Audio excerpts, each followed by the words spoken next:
Daniel Dubois. Shot from Dubois. Daniel Dubois, the heavyweight champion of the world. Let's get to the chase. Usyk. Daniel Dubois beat the count. Did you expect him to hurt you? Every fight you expect to get hurt, I guess. But I still went 9 rounds with him. People wrote you off when you took the knee. I wouldn't be where I am now without those experiences, I guess. Not long to go, 19th of July. Can't wait. The day, how do you prepare? Because you've got the big fight ahead of you. Let all the circus carry on around you and you stay in your zone. Win on points, knockout by any means necessary. What's next for you? Fight until I can't go on no more, I guess. Fight and defend that title and do what all the proper world champions do. They get the belt and they keep it for as long as possible. You're a strong lad, you've got youth on your side, you've got the power. Usyk might dance around, that's the only problem. No, you got the power. Yeah. I got the power. This is Nabeel from Bricks to Riches, partner with Empire Studios. Daniel Dubois, thank you so much for coming on the podcast again. But you've got such a beautiful house with a pool and the gym and everything. But one thing I want to ask that stands out to me the most, such a strong, tough, heavyweight champion of the world. I love that harp. I understand, I heard through Chinese whispers, you've had some lessons on the harp. Yes. Yeah, so do you, when you wind down, Daniel, do you go on the harp and relax and chill out? Yeah, I try to. Yeah, I have a go on it. Still with this fight coming up, it's not been easy, but I always try and get a lesson in. It's a beautiful piece, I must say, sir. Yeah, for sure. So Daniel, let's get to the chase. Usyk, who's a very talented fighter. He's won in every weight division. You've got a fight coming up with him on the 19th of July. This is the biggest fight of your career. Mm-hmm. If you win this, you become you're already a big star, you become a superstar, because what you did with Anthony Joshua, that made you a star overnight. Yeah. You annihilated Anthony Joshua. You were the underdog and you taught him a lesson. Usyk, the last fight you had with him, did you expect him to hurt you or not? Every fight you expect to get hurt, I guess. But if you don't get in the shower without getting wet, they say. But in boxing, it's part of the game. You get hit, you just refuse to lose. In that first time round, I don't think I was in the right state mentally, but I still went 9 rounds with him. Yeah. It was experience. The whole thing was a learning experience for me, like a passing from boy to man sort of thing. So yeah. But now you're a different animal now, you're a beast. And since I last saw you in September when we had the Joe and the Juice sandwich, you're much bigger, you're a lot leaner, you look a lot stronger. Yeah. But you in that fight put him down with a body shot. Even when I watched that replay, that wasn't a low blow. In my opinion, that was acting. Yeah. And if that happened again now, you will obviously take him down because you find a weak spot on him. Do you know how to beat him now after that experience? Yeah, I mean... Yeah, it's all part of, I'm not looking back too much, but that was a legal shot. And maybe we catch him to the head next time. Yeah, put him out for real so he can't get back up. But one thing I know, both of us are spiritual people. You're a practicing Christian, I'm a practicing Muslim. You've got all the Muslims, the Christians, and all the UK praying for you. And prayer has a lot of power. I'm sure you're going to win on the 19th. Yeah, no, it's good to have that backing and support behind me. And hope the prayers reach the right person. And and everyone comes out safely. You come out safely. Usyk comes out safely. Yeah. Also, Daniel, dealing with Usyk, he's a bit of an actor. Like when he did that low blow, he knew that he's in pain, and he acted like you hurt his groin, and then he went on the floor, so he got an extra time. He weren't even acting there. When you slow it down, you could see on him on the floor, his whole body was shaking. He was convulsing, but he's played it down, and I didn't finish the job like I should have, but that's. But you learn each time. You're only 27, you're a young man. Yeah, Usyk's 39. So you've got the 12 years ahead below him. So age, you've got the power, you've got the age, and you've got the agility. So on paper, in my opinion, a lot of boxing experts say you're going to win. Yeah, got the experience now as well. Yeah. And also, Usyk's just a big actor. Do you know, like when he dances like this, he goes crazy like this in the ring, and all that? Is that just showmanship? What's all that when he goes berserk? Yeah, that's him, man. Is he a showmaning? I think, it's part of his culture. I think his thing. Like that dance one, yeah? Yeah. You see it? Yeah. And his coach goes crazy as well, doesn't he? Yeah. It's like they're taking some ecstasy or something. They're dancing. Techno, innit? Yeah, exactly. Yeah. So that's a bit of showpiece. But The other thing I like to say, Joyce, when you beat Joyce, people wrote you off when you took the knee. That was a tough fight. Since then, Joyce has sadly finished. Your trajectory is going up. If you had Joyce now, you'd walk all over him. There's no competition. Now, with that setback that you had from Joyce, do you think that made you a stronger fighter, made you better? That's why you beat Joshua? I think so. I think that definitely boosted my confidence and, experience-wise, for me, that was big. I wouldn't be where I am now without those experiences, I guess. Yeah, because every setback makes you stronger. You learn from where you've gone wrong in life, and then you always succeed. Yeah, you know yourself, isn't it? Being from the business empire and all that. So So every setback makes you stronger. Yeah, definitely. And let's talk about Riyadh now. Riyadh, when you were there, that was a setback for you. When you went there and you were ill. That fight against Parker. And I flew out there. But then sometimes God works in mysterious ways. Definitely. Because you and I are spiritual people. God sadly made you unwell. You had to cancel the fight. Yeah. And maybe if you didn't cancel it, you wouldn't have this fight against Usyk. Yeah, well, my dad got a message on the day and, and then I got ill. There's a lot of things that happened around it. And, it's all meant to be. I'm glad we're past that now and I'm in the biggest fight in the world. That's all I got to say. Not long to go, 19th of July, 3 weeks. Yeah, can't wait. Then obviously you've got another week or so of sparring. The diet at some point, you were looking, mashallah, in good condition. Anything else you're doing just mentally to get ready for the fight, praying? Yeah, I'm playing the harp a lot. I like snooker, my go-karting. And what about going to church? You like beating them up, yeah. Can they handle the power? Yeah. Keep it covered, man. Yeah. Keep it covered. But sparring's going to stop in a week, 10 days. You have to be ready for the fight then. I'll be ready. And also, on the day, how do you prepare? Because you've got the big fight ahead of you. Because sometimes you can do all the preparation on the world, and on the day, some people just don't get it. Like, when Anthony Joshua fought you in Wembley, I could just read when he was walking into the ring, when he walked in the ring, I could feel his body language. He wasn't feeling it. He was a bit scared. Whereas you're calm and composed. You've got to be cool in this business. Let all the circus carry on around you, and you stay in your zone, zoned in, ready to execute your game plan. Good. Well, I wish you all the success. Now, if you beat Usyk on that day, Daniel, you'll become a huge superstar around the whole globe. From Saudi Arabia to America to England, because no one's ever beaten Usyk, the all-time weight division champion, the 38-year-old, 11 years senior to you. You'll become an even bigger star than you are now. What are you going to do then? What's next for you? Yeah, I guess there's no more limits then, is there? First of all, I'm going to help you buy a lot of property because that's my game. I want to buy an island. Can you help me? An island and a farm. We'll get you an island as long as as long as I can do a training session with you. All right. That's no problem. Because you know about properties and all that. Yeah, so of course that's my expertise, property. So I'm going to help you. I spoke to your dad about that. But that's from a personal and a business point of view. Will help you invest your money in property. But with reference to if you beat Usyk, what would you do then from a fighting point of view? Because you're still a young man. You're still 27. Fight until I can't go on no more. I guess fight and defend that title and do what all the proper world champions do.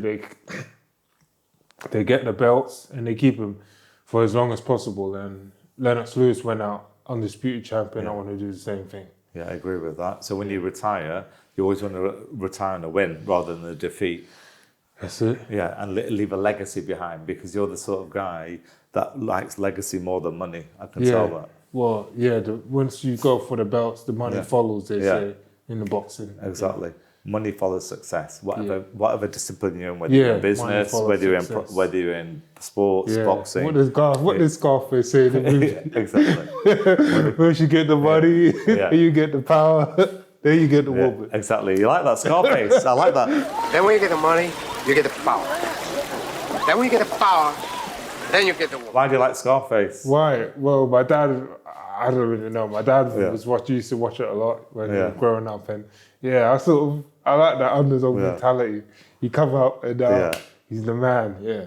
A lot of good lessons in that film as well. There is, yeah. Because I've been to a few Scarface parties, but I'm too old to party now. Oh. I've gone on the religious path now, like your dad. Yeah, you've turned away. You used to be Turned away. Yeah, turned away. So Daniel, so when you done one thing, I must say, don't like after the Anthony Joshua fight, you're very humble. Straight away after that fight, what you did, you came home and just chilled. Yeah. But as that was another boxer like Tyson Fury, anybody else like that, they go out partying, get pissed off the face, dance all night. You didn't care about. You came home and prayed, and thank God went church the next day. Yeah. That's why I believe the universe is with you. Yeah, it's what we normally do as a family. My dad, once we finish the fight, we just go home. No, I wanna get away from this. I've been in this for 7 weeks leading up to this fight. I want to get away from it and just chill, you know. Nice. Separate yourself and. Because that's a true sign of humility. Yeah, it's good to be humble. Because even if you look at someone like Mayweather, who's a boxing superstar, The meek shall inherit the earth. Yeah. Mayweather said one thing, Daniel, that he partied but he never drank. Yeah. Yeah, so he'll go out to a club or a bar, but he won't drink alcohol. Yeah. And you kept it clean like that. Yeah, nah, can't be boozing and losing straight after. Victory is you have to honor yourself, honor your temple, and honor God, and you know you can't just lose it. Will you go to church the next day?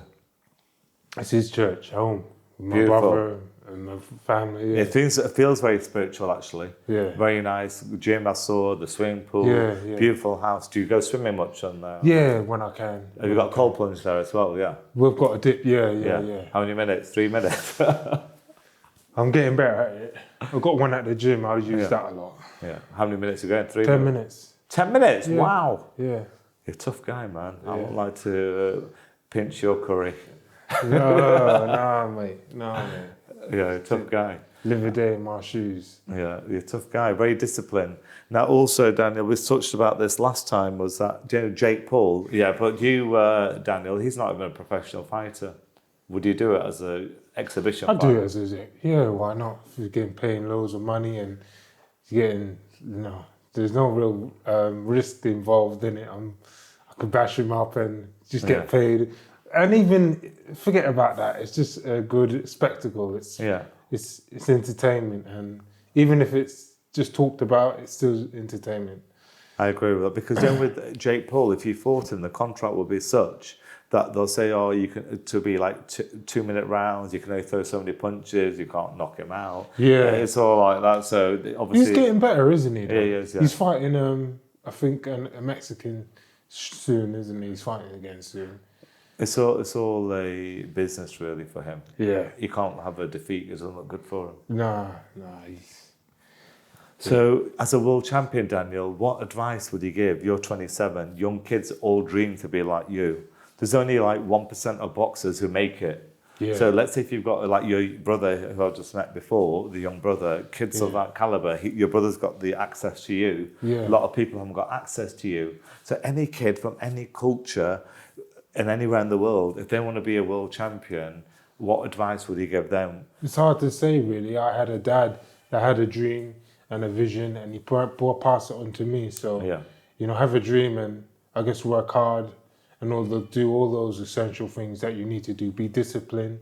You can't live a life outside of boxing. This is your life. Yeah, it helps you discover your true self and learn about yourself. But boxing, Daniel, is a short career, and hopefully your career will end nicely. You make lots of money, a few £100 million, and then you retire on a high. Yeah. But then what would you do after boxing when you retire? Would you just have a property portfolio and manage that, or would you go live abroad? Or would you teach boxing? I'd like to be involved in boxing, eventually set up my own gym or something. Been in the sport for so long now, we have to do these things like what fighters do. They get their own gyms, get their own fighters. Do it themselves. We learn the business, learn about the game, and pay it back. Pay back, give back. Yeah, it's positivity, and just help the young people out there that need the discipline. Okay, and also one of the audience asked me to ask you a question, my followers. If you had to fight any fighter of any era heavyweight to challenge yourself, because you're a very good fighter, the likes of Mike Tyson, Lennox Lewis, Evander Holyfield, George Foreman, even the current heavyweights, Tyson Fury, who would you fight to, if you wanted the best fight ever, to challenge yourself? If they're your same age and the same division. I guess I'm fighting my next one now, isn't it? Usyk. He's one of them ranked guys up there, that right up there. Yeah. But yeah, across the, I mean, if you're getting paid the most money from whoever brings in the most dollars, baby. I like that. Good, you're a commercial guy. It's all about the money. It's all about the dough. And Daniel, show me the money. Yeah, and no money, no honey. That's it. Yeah, exactly. You tell him. Boxing, is it a sport or a business? Because these misfits have made it into a business. The conventional way of boxing, like Muhammad Ali's time, it was a proper boxing, as a proper science. It's always been business, but I think the old school fighters had it a lot harder to make it. And so the ones that made it were really, it meant a lot to fight these people. It was just different back then. But it's always been a business, boxing. And now the YouTubers can see there's a market for them, and just celebrities can get involved and make money. It's crazy, but that's the world we live in today. But it's probably one of the toughest sports to do, isn't it? Yeah. I'd say MMA and boxing are the toughest sports to do. I'd say boxing, definitely. Because, not a lot of people can. And then you see YouTubers like Jake Paul coming in and making millions and millions. But, yeah, it's always been a business. But in boxing, you have to be so focused, Daniel, because if you lose concentration for 1 second, so you're going to basically could get hurt, and that one punch could change it. Yeah, yeah. So you have to be constantly laser bulletproof. Bulletproof. Yeah, laser focus. Yeah, because if you miss that one punch, it could be tears. Tears, yeah, a lot of tears. So Daniel, 19th of July, Saturday, Wembley is going to be electrifying. Like when it was Anthony Joshua, it was electrifying. The crowd was crazy. This time you're going to have a lot of support in your corner. You've got a huge fan base. When you go there, are you going to straight away go and try and annihilate Usyk, or are you going to try and entertain the crowd? I think annihilating him is entertaining, isn't it? Yeah. But people want to see this. They want to see something they can't do. They want to see a fight, how they can't fight. So that'll be entertaining. Yeah. Good. Because I want you to go and batter him in round one, because you've got the skill set to do it. You're a strong lad. You've got youth on your side. You've got the power. Yeah.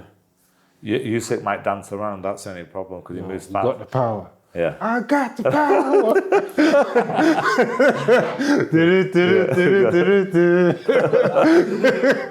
You got the power. So, Daniel, obviously, on the fight, I'm hoping and praying for, as your friend, as your brother, that you knock him out in the first round. In the event that you don't, and it goes the full distance, and it goes on points, that's when sometimes it can be controversial. Yeah. So, obviously, that I'm hoping for a knockout, you do a clean knockout. But if it went to points, and how would you deal with that? Is your mood going to be the same whether you win on points or if it's a draw? I want to win on points, knockout by any means necessary. That's my whole mindset. It's not, I ain't come this way to be denied and be, robbed, let myself down. I won't be denied, no. When you go and knock Usyk out, what's going to go through your head? Well, just victory. I'm happy. Made my dad proud, everyone proud.